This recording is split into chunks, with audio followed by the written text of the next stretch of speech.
ធ្វើឲ្យលក្ខណៈ2ដែលខ្ញុំប្រៀបធៀបស្តង់ដារ2រវាងបុគ្គលទី1ហើយនិងបុគ្គលទី2ដែលមានបុគ្គលទី3ជាអ្នកចូលរួមទីដែរគាត់និយាយថាភាពស្ងៀមស្ងាត់របស់យើងនឹងគឺជាកម្លាំងដ៏ខ្លាំងជាបឋមខ្ញុំបាទសូមគោរពអ្នកទាំងអស់គ្នាថ្ងៃនេះខ្ញុំបាទជាមួយនឹងបងខាងតាមដៃខ្ញុំនេះជាអ្នករៀនទស្សនវិជ្ជាបាទនៅសម្រាប់នៅបញ្ហានេះដែរខ្ញុំមកទីអ្នកសូមលើកការចែកនឹងសួរអំពីបញ្ហាយើងថាថ្មីនេះដែលយើងតាក់ទងទៅនឹងការចំនួនគ្នារវាងថៃហើយនិងកម្ពុជាបាទនៅត្រង់ចំណុចនេះបើការឡើងចំនួនរវាងកម្ពុជាថៃហ្នឹងវាមិនមានគួរឲ្យភ្ញាក់ផ្អើលឬក៏ខ្លាយទេព្រោះវាពីដើមមកក៏មានធ្លាប់ការចំនួនយ៉ាងដែរប៉ុន្តែយើងក៏យើងស្ថិតទៅនឹងគេថាតុលាការអន្តរជាតិហ្នឹងជាអ្នកជួយជាអ្នករកនៅយុទ្ធធរថាតើភាគីនឹងមួយណាដែលជាគេថាបញ្ហានឹងមួយណាដែលជាអ្នកបង្កឬក៏មួយណាដែលជាអ្នកកម្មសិទ្ធិនៅបញ្ហាដែលយើងត្រូវបានលើកទៅចូលនៅក្នុងអង្គការសហប្រជាជាតិកន្លែងនេះគឺខ្ញុំចង់សួរពីបងនៅបញ្ហាពីមុនក៏បញ្ហាយើងធ្លាប់កើតដែរតែឥឡូវខ្ញុំចង់សួរនៅឥឡូវនេះថាតើមានបញ្ហាហ្នឹងតើវាគោលចំហអីសម្រាប់ការខ្លះព័ត៌មានខ្លះវាក្លុកវាគោយើងហ្នឹងឲ្យមានការចំនួនគ្នាកាន់តែកើនឡើងគេថាបញ្ហានយោបាយហ្នឹងគឺវាមិនបង្កអីធ្វើទេសង្គ្រាមវាតែធ្វើឲ្យមនុស្សហ្នឹងមានអមនុស្សធម៌បើតាមខុងជឿបងខុងជឿថាសង្គ្រាមគឺធ្វើឲ្យមនុស្សហ្នឹងអមនុស្សធម៌អញ្ចឹងគាត់មិនចង់មានសង្គ្រាមទីកន្លែងនេះហើយយើងគួរតែគិតថាតើបញ្ហាដែលរឿងមិនដែលធំហើយយើងជាអ្នកពលរដ្ឋខ្លះហ្នឹងគាត់ជ្រុលផងគាត់ទៅគោឲ្យកាន់តែមានរឿងថាភ្លើងពងឆេះគឺសាំងចាក់បាទតើសម្រាប់បងរៀនទស្សនវិជ្ជាតែបងមានទស្សនៈទានអីចំពោះបញ្ហាហ្នឹងថាយើងគួរតែឆ្លើយតបទៅនឹងស្ថានភាពហ្នឹងដោយមានសិលធម៌ចរិយាធម៌សម្រាប់កុំឲ្យមានចំពោះតទៅតែបងមានកំណត់ផ្នែកណាពីបញ្ហាទាំងពីរហ្នឹងបាទអរគុណច្រើនមែនតើបងឈើដែលបានលើកឡើងនៅសំណួរហើយជាចំណងបញ្ហាហើយវាក៏ជារឿងដែលកំពុងតែមានការផ្ទុះការជជែកច្រើននៅក្នុងប្រទេសកម្ពុជារបស់យើងអញ្ចឹងនៅក្នុងបញ្ហានេះគឺស្ថិតនៅត្រង់ចំណុចមួយដែលយើងស្ថិតនៅក្នុងហៅថាជាភាព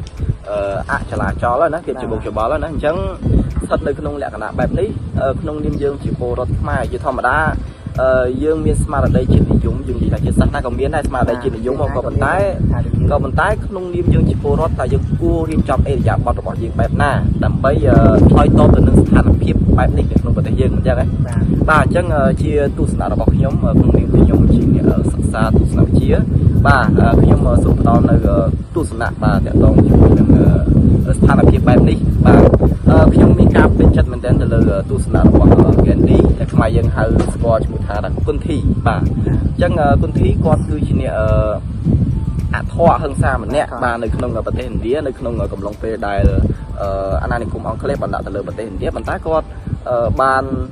ដោះស្រាយបញ្ហាហ្នឹងតាមរយៈធម៌អហិង្សារបស់គាត់អញ្ចឹងក្នុងគំរូភាពអស់ហ្នឹងដែលយើងអាចគិតឃើញថាយើងអាចយកវាមកអនុវត្តក្នុងស្ថានភាពផ្លូវចិត្តរបស់ខ្មែរនៅពេលបច្ចុប្បន្នអញ្ចឹងនៅក្នុងស្ថានភាពបែបនេះយើងគួរធ្វើបែបម៉េចជាទស្សនៈជាគោលនយោបាយគោលទស្សនៈរបស់ខ្ញុំមិនគោលនយោបាយទេបាទគោលទស្សនៈរបស់ខ្ញុំយើងក្នុងនាមជាខ្មែរយើងគួរតែព្យាយាមរក្សានៅភាពដែលយើងថាដឹកនាំយើងហៅថាភាពចាស់ទុំណាភាពថ្លៃថ្នូរក្នុងនាមជាមនុស្សខ្មែរណាបាទអញ្ចឹងបើសិនបើយើងគេ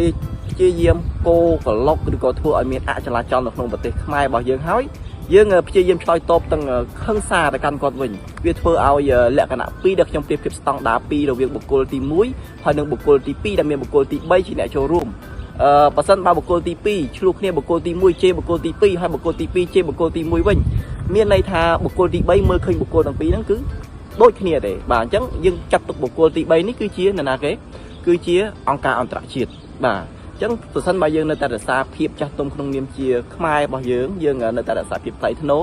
បាទយើងនៅតែ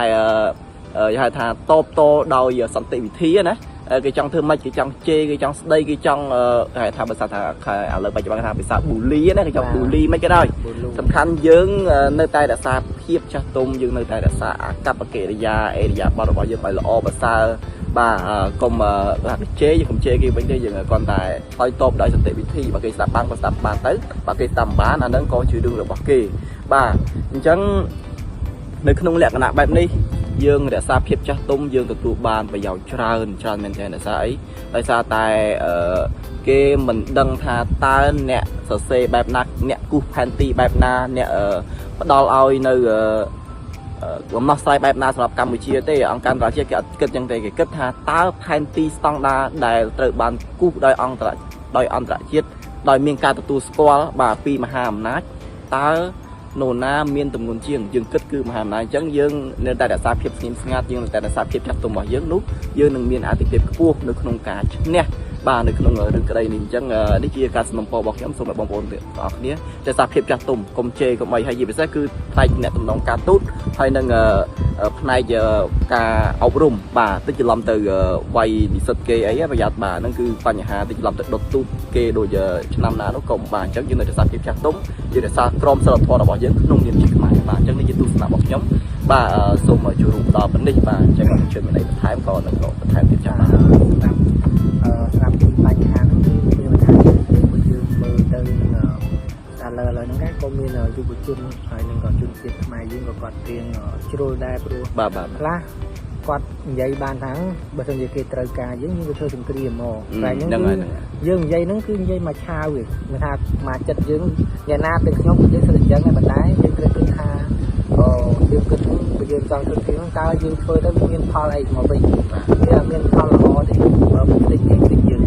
hai năm mỗi ta phê là dương ngợp màu pi rồi từng kia vẫn có dương mình nghe mình ba đi chậm ra nó vẫn đang vững này hay do bên trên dương ở lại trên miền từng kia đâu bị bắt lên cái dương chọc sầu hay nên là đây mà phai chia khi chập đầu miền đây một tiền máu thế mà dương hai chục bản nhưng giờ những tới cho con nơi khiếp đồ rừng mòm đèn hai phản con kỳ đá con dây tha phiệtเสียน สงัด ว่า យើង នឹង គឺជា កម្លាំង ដ៏ ខ្លាំង ក្លា បំ ផុត ពេល ថា เสียน สงัด យើង មិន មែន ថា เสียน สงัด យើង មិន ធ្វើ អ្វី សោះ ទេ ប៉ុន្តែ គាត់ ថា เสียน สงัด យើង គុំ ទៅ ជេរ តិច គេ គុំ ទៅ ធ្វើ ឲ្យ គេ នឹង ចាប់ ការ ឬ ក៏ អស់ ដំណើរ យើង បាន គេ ថា អស់ សម្ដី យើង យើង ធ្វើ ឲ្យ យើង ទទួល ទី អត់ ទេ យើង เสียน สงัด នេះ តែ เสียน สงัด យើង មិន เสียน สงัด ធ្វើ សកម្មភាព ដោយ មិន ធ្វើ ឲ្យ គេ នឹង ដឹង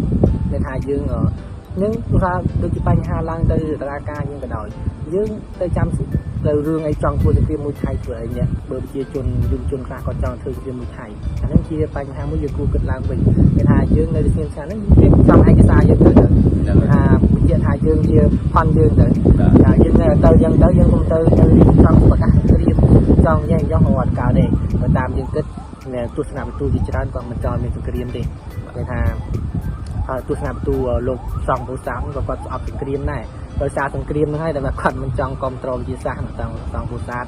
បាទ នឹង លោក សង្ឃ ពុសាស ទេ គាត់ ថា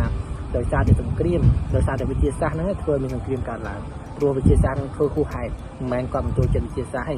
តែ ឡើយ ហ្នឹង ហើយ យើង គួរ តែ គិត ពិចារណា វិញ ព្រោះ ទស្សនវិទូ ទាំង អស់ ក៏ មិន ត្រូវ ការ សង្គ្រាម ទេ ហើយ យុវជន យើង គុំ ជ្រួលជ្រើម ចង់ ធ្វើ សង្គ្រាម អី គឺ គ្មាន ផល ប្រយោជន៍ អី ទេ បាទ ឡើយ ហ្នឹង ខ្ញុំ សូម ចូល រួម តែ ប៉ុណ្្នឹង ទេ បាទ បង មាន អី ចង់ ដាក់ ថែម ទៀត bàដូចជាមិនមានអីទេវារាំងវែងបាទសូមគោរពលា អរគុណខ្ញុំសូមជម្រាប ជាអ្នកទាំងអស់គ្នាជួបគ្នានៅពេលក្រោយបាទសូមអរគុណ